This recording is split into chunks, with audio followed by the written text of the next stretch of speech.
I never wanted this job, but when you're desperate, you take what you can get. A night shift clerk at a rundown gas station in the middle of nowhere. It sounded boring. Easy money. But I was wrong, so wrong. It started with the rules. A list taped to the back of the register, written in faded red ink. At first, I laughed. I thought it was some kind of joke. Rule number 1. Don't look at the security cameras between 3 o'clock and 3:15 a.m. Rule number 2. If a black car pulls up to pump number 6, do not acknowledge the driver. Do not make eye contact. Rule number 3. If the phone rings after midnight, don't answer it, no matter how many times it rings. There were more. Some were weirder than others. Some were downright impossible. But they all had one thing in common. Breaking them had consequences. I learned that the hard way. The first time I broke a rule, I thought it was just paranoia. My manager always warned me, stick to the list, kid. It's not worth the risk. But I figured, what could really happen? It's just a gas station, right? Then one night, around 12:03 a.m., the phone rang. I knew the rule. I knew I wasn't supposed to answer. But I was alone, bored, and I told myself, it's just a prank. Someone's messing with me. So I picked up. At first, there was nothing, just static. Then a voice, low, wet like someone struggling to breathe. It whispered my name, and then it said something that made my stomach drop. Why did you break the rule? I slammed the phone down. My hands were shaking. My heart was pounding so hard I thought I was going to pass out. And then, the lights flickered. The security monitors went black for a second, and when they came back, I saw something that shouldn't have been there. Me, standing at the entrance, watching myself, smiling. That was the moment I realized I was never alone here. I didn't move. I couldn't. My brain was still trying to make sense of what I was seeing. There I was, standing at the entrance, staring back at myself through the security monitor. Same uniform, same tired eyes. But the thing on the screen, it wasn't me. Its posture was all wrong. Stiff, unnatural, like it was struggling to mimic the way humans should stand. And the smile, it stretched too wide, lips peeling back as if the skin itself was being pulled by invisible hands. It wasn't just a grin. It was a violation of what a face should look like. I felt a slow, crawling dread creeping up my spine, the kind that makes your limbs heavy, like they've been dipped in concrete. My breath came shallow, barely there, as if even inhaling too loudly would somehow alert it to my presence. I forced myself to look away from the monitor and turn toward the glass doors, half expecting to see my reflection mimicking that horrific smile, waiting for me to acknowledge it. But the doorway was empty, just the endless stretch of the highway beyond, swallowing the light from the buzzing street lamp outside. I let out a slow, unsteady breath, laughing under my breath, half out of relief, half out of sheer nervousness. Maybe I was just tired. Maybe the cameras had glitched. Maybe it was all in my head. But just as I was about to chalk it up to exhaustion, my eyes flicked back to the monitor, and it was closer now. No longer outside, no longer framed by the doorway. It was inside, standing behind the counter, standing right behind me. I felt my stomach twist violently, the kind of nausea that comes not from sickness, but from raw, unfiltered fear. The lights above me flickered once, buzzing angrily before stabilizing. I swallowed hard, forcing myself to turn around. Nothing, just the empty gas station, the humming refrigerators, the rattling air vent that always sounded like something was crawling through it. The monitor had to be wrong. It had to be, but I knew, deep down, that it wasn't. Then, before I could even process what had just happened, I heard it, the unmistakable sound of a car pulling up to the pumps outside. At first, I welcomed it, a distraction, a tether to reality. But as I turned my gaze toward the parking lot, that momentary relief turned into something much, much worse. A black sedan, pump number 6. My breath hitched. My body went rigid, because I knew exactly what that meant. Rule number 2. If a black car pulls up to pump number 6, do not acknowledge the driver. Do not make eye contact. I had read that rule a dozen times. I had even laughed at it my first week working here. Because what kind of gas station has rules like that? But standing there, watching the car idle in the dim glow of the streetlights, I wasn't laughing anymore. The engine purred, steady and even. The headlights remained on, bright and blinding, their glow cutting across the pavement like twin eyes peering through the darkness. The windows were tinted black, so dark that they seemed to drink in the light, devouring any chance of seeing inside. My heart pounded against my ribs. My pulse throbbed behind my ears. I knew I should look away, keep my head down, act like it wasn't there. But then the tap came, soft, deliberate, a rhythmic knock against the glass. I stiffened, fingers curling against the countertop. The sound wasn't hurried, wasn't impatient. It was slow, almost polite, like whoever, or whatever, was inside wanted me to know that they were in no rush. The tapping stopped. A few seconds of silence stretched into what felt like an eternity. Then it came again. 3 knocks. Precise. Intentional. I squeezed my eyes shut, forcing myself to breathe through my nose. I knew the rule. I knew I couldn't look. I knew I couldn't acknowledge it. But then, the gas station door chime rang. The door had opened. Something had stepped inside.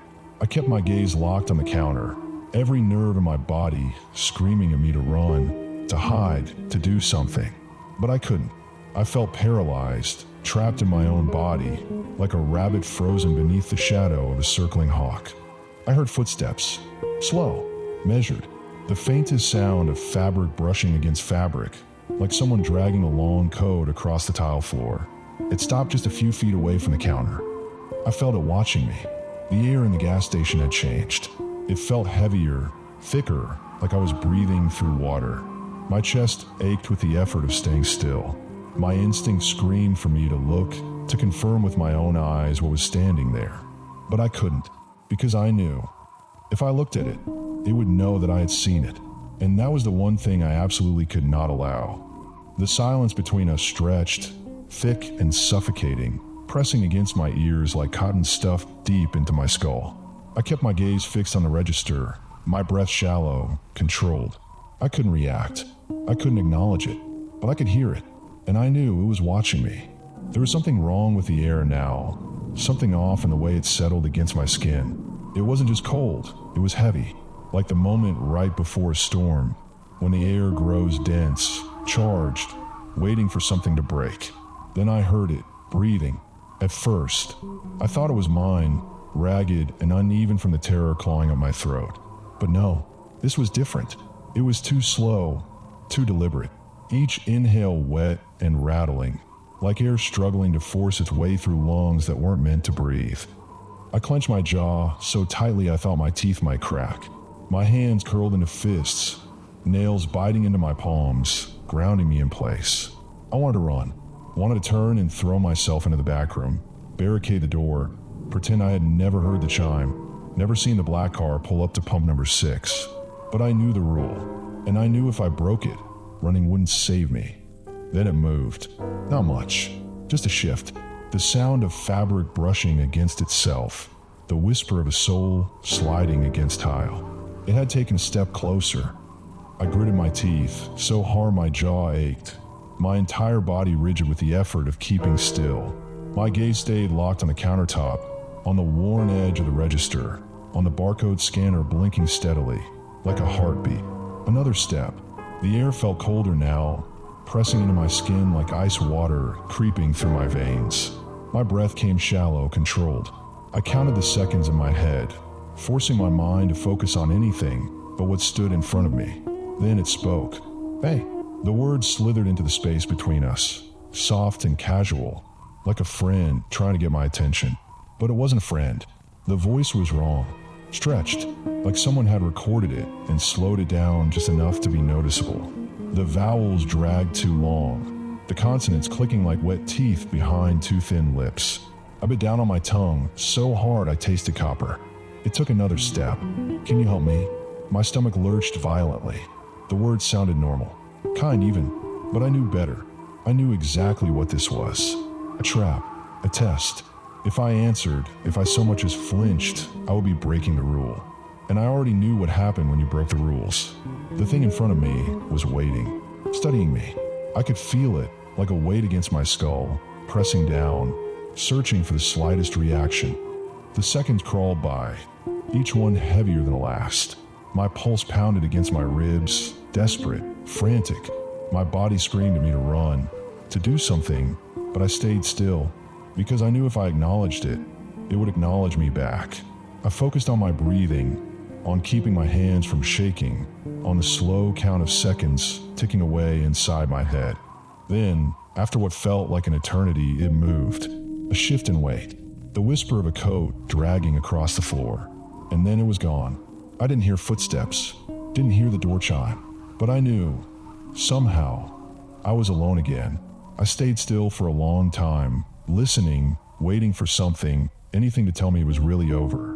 Only when I was sure, truly sure, I risked a glance at the security monitor. The store was empty. The black car at pump number 6 was gone. I exhaled shakily, my body sagging forward like a marionette with its strings cut. My arms ached from how tightly I had been holding myself together. My fingers uncurled, shaking, red crescents marking the skin where my nails had dug in. I didn't sleep the next day. I couldn't. Every time I closed my eyes, I heard it again. That voice. That wrong voice. But the worst part, the next night, when I came in for my shift, the list of rules had changed. A new rule had been added, scrawled in fresh red ink at the bottom of the page. If someone inside the store asks for help, you must help them. I don't know who wrote it. I don't know why, but I have a feeling. I don't want to find out. The door chime rang, cutting through the low hum of the refrigerators like a knife. At first, I didn't react. Late-night customers weren't exactly unusual, but something in the air shifted, something I felt before I saw. It was the way the store suddenly seemed too quiet, the way the overhead lights flickered just a little longer than usual, buzzing in protest, the way my own breath came slower, shallower, as if my body was already bracing itself for something wrong. Then I saw him. He stumbled inside, one foot dragging slightly behind the other, his body moving with an unnatural stiffness, like his joints weren't bending the way they were supposed to. His clothes were shredded, hanging off him in jagged ribbons, stained dark in places I really didn't want to think about. His skin, beneath the flickering fluorescence, looked raw, too pale, almost translucent, like something that had been left soaking in water for far too long. And then he looked at me. His eyes, Jesus Christ, his eyes, they were too wide, stretched open like they had forgotten how to blink. The whites were stained yellow, the irises an icy, washed out blue. But it was the pupils that sent a sharp bolt of fear down my spine. Tiny pinpricks, like something that had been staring into the sun for far too long. His lips cracked as he spoke, voice hoarse, barely more than a whisper. Help me. The words hit me like a physical force. My stomach clenched, my breath catching in my throat. The rule. I had spent the entire night pretending that maybe, just maybe, the new rule was a mistake. A prank.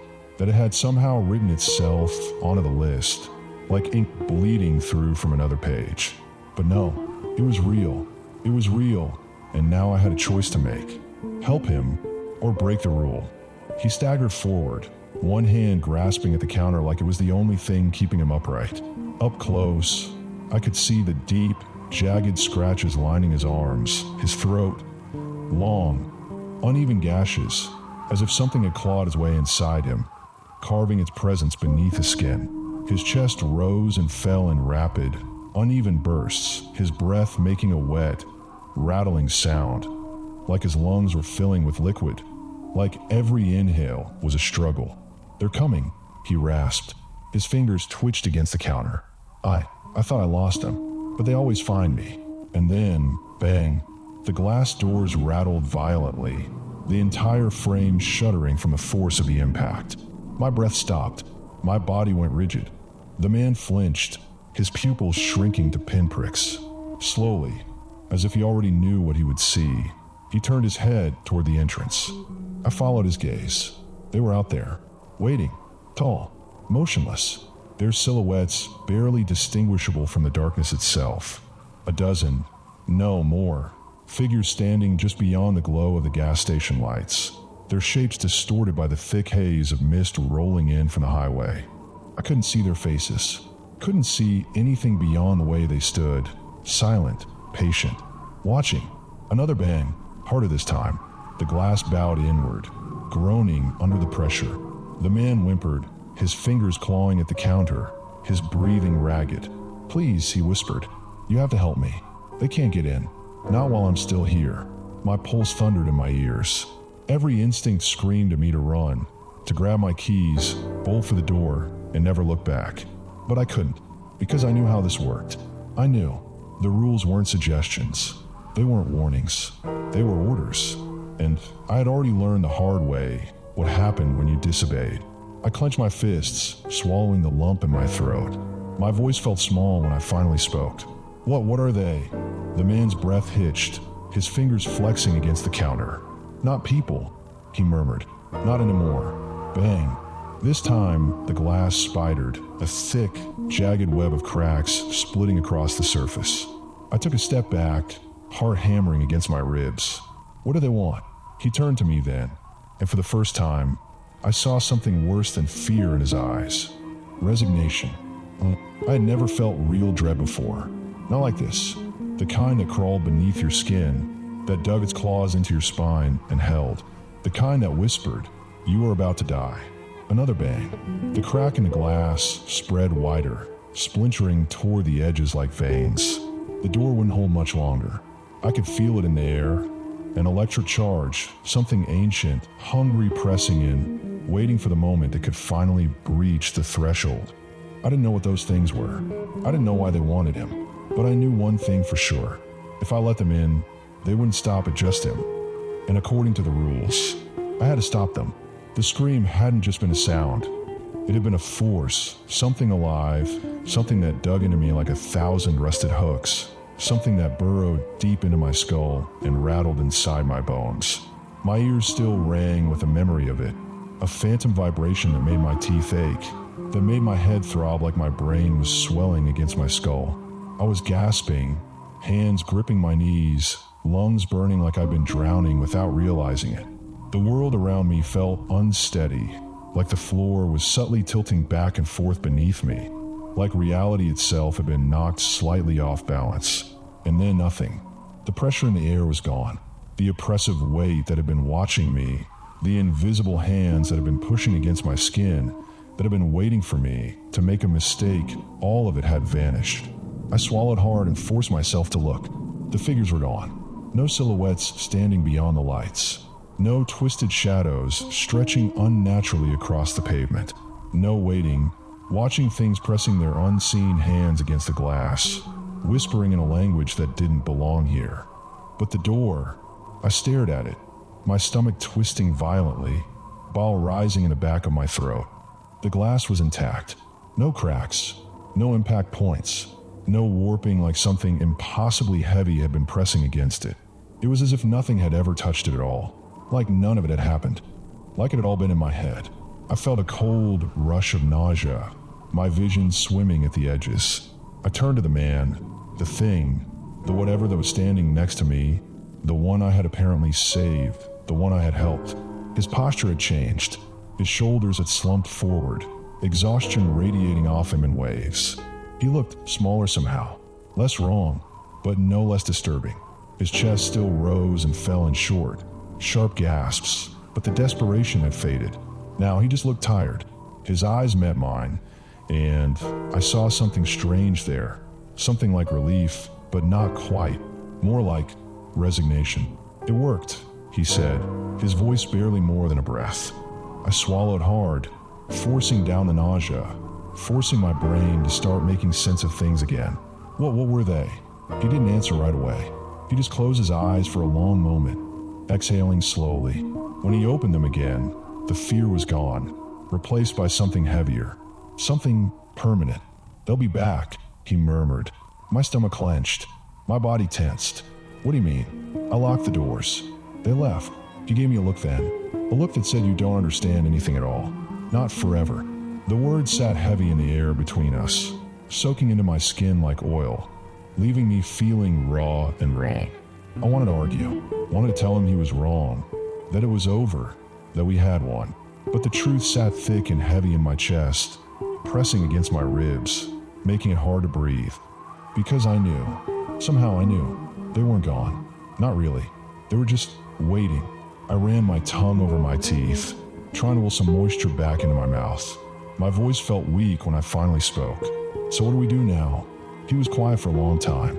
Too long. Long enough that I felt the weight of something shift in the air again, something I didn't understand, something I never wanted to understand. And then, finally, he turned his head, slow, deliberate, not to me, to the back of the store. My stomach dropped. I followed his gaze, my breath stuttering in my throat. The list of rules was different now. The ink was still wet. A new line had been added at the very bottom, written in sharp, slanted letters, the handwriting jagged and uneven, like someone had scrawled it in a hurry. If they leave, don't turn off the lights. I stared at the words, my entire body cold, my fingers twitching involuntarily at my sides. I didn't want to move, didn't want to breathe, didn't want to acknowledge that the list had changed again, that the rules were still shifting beneath my feet, rewriting themselves like something alive. I didn't want to acknowledge that something was watching, waiting. Then, overhead, the fluorescent lights flickered once, a long, slow blink, and I realized the store had never felt darker. My breath came shallow. My hands clenched and unclenched at my sides. My skin crawled with something invisible, something that knew I had seen the rule, that knew I had read it, that knew I understood what it meant. I wasn't allowed to turn off the lights anymore. Not ever. A shiver ran through me, slow and cold, sinking deep into my bones. I turned back to the man beside me, the man who had asked for help, the man I had saved. My throat felt tight, my voice barely more than a whisper. Who writes them? He didn't answer right away. His head tilted slightly, like he was listening to something I couldn't hear. Then, finally he spoke. Not who, he murmured. What? I didn't sleep that morning. And when the sun finally rose, I left every goddamn light in that store burning. Morning had come, but it didn't matter. The sun was up, but it might as well have been a distant star in someone else's sky. It didn't feel real. Nothing did. The light spilling through the dirty glass windows of the gas station wasn't warm, wasn't comforting. It was pale, thin, like the glow of a dying bulb before it sputters out for good. But the lights inside the store were still on. They had to be. I hadn't turned them off. I couldn't. The list of rules still sat in its usual place, taped to the back of the register. Same worn out paper, same fading ink. Except now, nestled at the very bottom, written in fresh, wet red ink, was the newest edition. If they leave, don't turn off the lights. I swallowed hard, my throat dry as sandpaper. Something about that rule felt different, heavier. The others had been ominous, unsettling, sure, but this one felt final, like a line drawn in the dirt, like a barricade standing between me and something I wasn't supposed to see. I didn't question it, not once. Some deep, instinctual part of me understood that if the lights went out, I wouldn't be alone anymore. The man, the one I had saved, the one I had somehow helped, sat slumped near the cigarette display. His body was hunched forward, arms wrapped around his knees, his skin slick with sweat. His breathing had slowed to a shallow, uneven rhythm, like each inhale took effort. His eyes, they were different now. Not as frantic, not as wide, but not normal either. There was something distant behind them, something hollow, as if some part of him had been left behind with the things outside. For a long time, neither of us spoke. The silence stretched between us, thick and wrong, filling up all the spaces where words should have been. I finally cleared my throat, my voice barely more than a whisper. What happens if the lights go out? The man didn't move, didn't blink. He sat there, his fingers twitching against his arms, pressing so hard I thought he might dig through his own skin. When he finally spoke, his voice was hoarse, broken, barely more than a breath. You don't want to know. A shiver ran down my spine. But you know. His jaw clenched. His throat bobbed. I watched the tension ripple through him, the way his shoulders trembled ever so slightly, the way his lips pressed together in a tight, thin line. For a moment, I thought he wasn't going to answer. But then he turned to me, slow, deliberate, not just looking at me, but through me, like he was searching for something just beyond my skin. His eyes were unreadable, heavy, tired, old. I lived it. The air around us seemed to shift, pressing heavier against my skin, sinking into my lungs like damp earth. My stomach twisted violently. Tell me, I whispered. Tell me what I'm up against. The man exhaled, a slow, shaking breath that rattled deep inside his chest. He lowered his head, running a trembling hand through his hair. When he finally spoke, his voice was quiet. "Careful. You ever heard of a latchkey?" I frowned, shaking my head. The word felt heavy as it left his mouth, like something that wasn't meant to be spoken aloud, like something that carried weight beyond the human understanding of language. "They don't need doors," he murmured. "They don't need permission. They don't need to be invited in. They only need opportunity." A pit opened in my stomach, deep and yawning. "Opportunity," he nodded slowly. "A crack in the glass. A door left unlocked. A light that goes out." My pulse pounded in my ears. "And if that happens?" The man lifted his head, his gaze locking onto mine with an intensity that made my breath catch. "Then it's already too late." The sound cut through the store then, sharp and unnatural. A single, stuttering flicker from the overhead lights. I went still. The buzzing hum faltered, just for a second, just a tiny, barely noticeable moment. But it was enough. The man's shoulders went rigid. His fingers dug deeper into his arms, his nails pressing into flesh so hard I thought they might tear through. His voice was barely audible. "They're testing it." A cold sweat broke out along the back of my neck. "What?" His eyes flicked upward. His breath hitched. His voice dropped to a whisper. "They're watching." Another flicker. A brief, sharp hiccup of light. I heard something then. A sound so faint it could have been mistaken for the distant hum of the refrigerators, for the shifting of the wind outside. A whisper. Soft, gentle, playful. And then it came again. Laughter. It was distant, faint, but wrong. Not human, not natural. It slithered through the store, curling through the aisles, worming its way into my ears. A sound that had no source, no origin, just presence. Like something was standing just behind me, just beyond my line of sight, just out of reach. The lights flickered a third time, longer this time, more deliberate. The laughter grew. My breath caught. My pulse slammed against my ribs. The air had changed. I could feel it. Something else was here. Something inside the store. I turned to the man, my voice barely more than a breath. "What do we do?" His lips barely moved when he spoke. "Don't move. Don't blink. Don't breathe too deep." The lights flickered again, and this time, they stayed off for just a second too long. In that brief, suffocating darkness, I swear to God, I felt something touch my shoulder. My entire body felt wrong. Stiff, numb, like I'd been frozen in place for too long, like something had wrapped invisible fingers around my spine and squeezed, leaving me locked in place. My knees ached. My arms burned from tension. My lungs refused to expand properly, and I only realized then that I had barely been breathing. I forced air into my chest. It rattled as I exhaled, shaky and uneven. My fingers flexed against the counter, still trembling, still weak. I tried to focus on that feeling, on the human, physical sensation of my own body. Anything to pull me away from the crawling, unnatural presence that had just been behind me. But the memory of it wouldn't fade. The weight of something standing there, the cold touch on my shoulder, the breath. No, not breath. That thing didn't breathe. Whatever it was, whatever had touched me, had done so with purpose. Not instinct, not accident. Intent. I could still feel it, like a handprint pressed into my skin, like a stain that wouldn't wash off. Even though I knew nothing was there, I resisted the urge to touch my shoulder, to wipe away the invisible mark I was sure it had left behind. The lights above hummed, steady now. No flickering, no warning signs. But that didn't comfort me. Not anymore. Because I knew, deep in my gut, that the electricity hadn't failed. The lights hadn't been the ones flickering. The world itself had. And in those small, stolen gaps of darkness, something had been allowed inside. I forced myself to swallow the bile rising in my throat. My eyes darted toward the man beside me, the one I had saved, the one who had somehow survived whatever they were.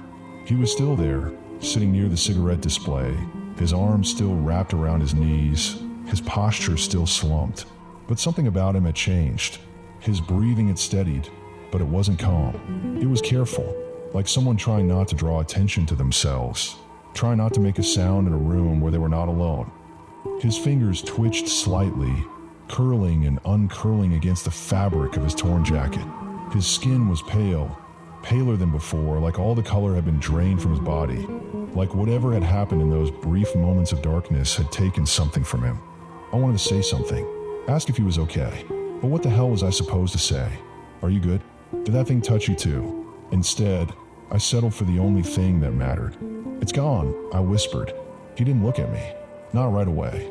His shoulders shifted slightly, his muscles tightening before he exhaled. A slow, shaky breath. When he finally lifted his head, his eyes met mine, and my stomach twisted into a knot.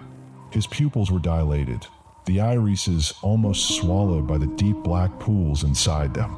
The fear was still there, but it had changed, mutated. It wasn't just panic anymore. It was knowledge. No, he murmured, his voice hoarse. It's never gone. The words sent ice through my veins. I felt my fingers twitch against the counter, my knuckles aching from how tightly I'd been gripping the edge. My body screamed at me to move, to shake off the tension, to do anything to convince myself that I was still here, still real. Instead, I just swallowed hard. What does that mean? The man inhaled through his nose, slow and measured, like he was trying to keep himself grounded. His hands curled into fists against his knees. His voice was barely above a whisper. It knows you now. A hollow sensation bloomed in my chest. What? His eyes didn't waver. They stayed locked onto mine, heavy, unblinking, knowing. You saw it. You heard it. He exhaled again. Now, it knows you exist. My pulse roared in my ears, a sickening thud-thud-thud that made my head feel like it was pulsing. My throat was dry. My skin was damp with sweat, despite the store's relentless air conditioning. The sensation of a thing behind me, of its presence, of its whispered words in my skull, would not leave. So what happens now? I asked, and I hated the way my voice cracked. The man stared at me for a long time, the silence stretching like something physical between us. Then, finally he spoke. It means it'll come back. I felt cold, wrong, like something had burrowed into my skin and made a home beneath my ribs, like I had been marked. The gas station had rules. Rules I had followed, rules I had broken. And now, the game had changed. Because something out there, something old, something that didn't belong in this world, had seen me. And now, it wasn't going to forget. The buzzing lights overhead seemed louder now, too sharp, too harsh against the dull morning glow outside. I could feel my own pulse in my fingertips, my breath catching, my mind racing. How do I stop it? The man let out a slow, shaking breath. Then, after a long pause, he lifted his gaze towards something behind me.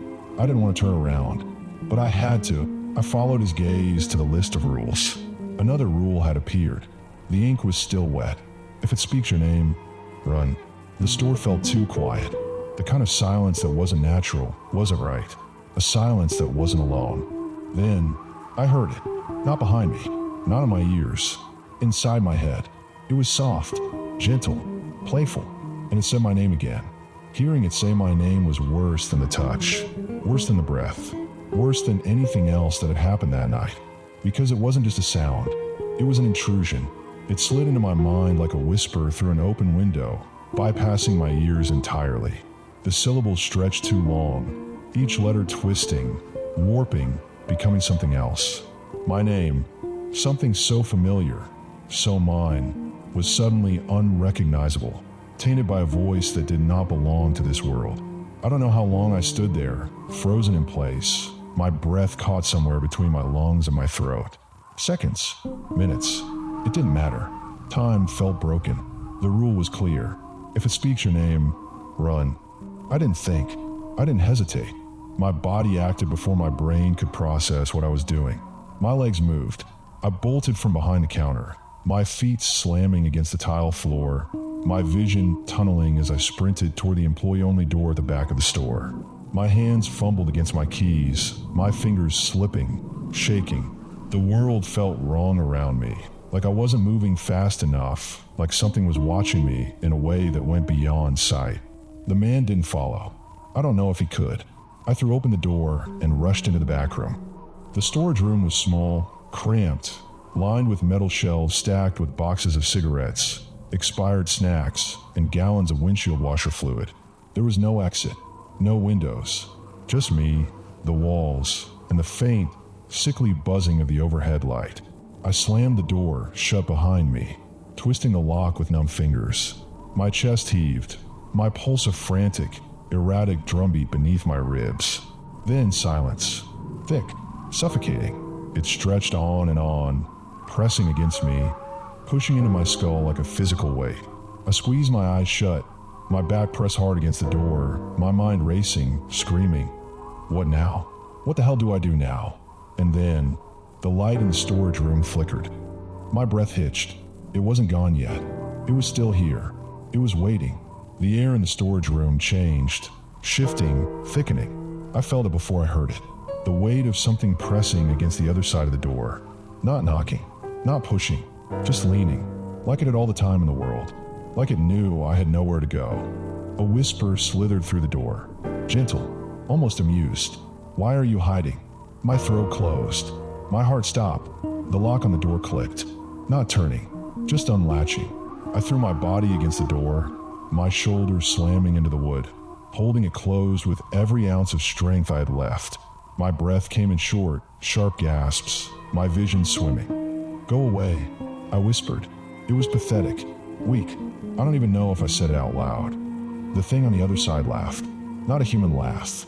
Not mocking, not angry. Just curious. Like a child knocking over an anthill, watching the little insects scramble with fascination. Then silence. A long, heavy pause. Waiting. I didn't move. I didn't breathe. And then, the door handle turned. I reacted on instinct, bracing my feet against the floor, pushing all my weight against the door, holding it shut with everything I had. The handle twisted harder, more forcefully. Not in a rush. Not desperate. Just testing. Seeing what would happen. Seeing if I would break. I didn't. The pressure stopped. A moment of silence. Then, a whisper, so close to my ear that I felt it more than I heard it. See you soon. And just like that, it was gone. The weight disappeared. The air lifted. The pressure in my skull vanished.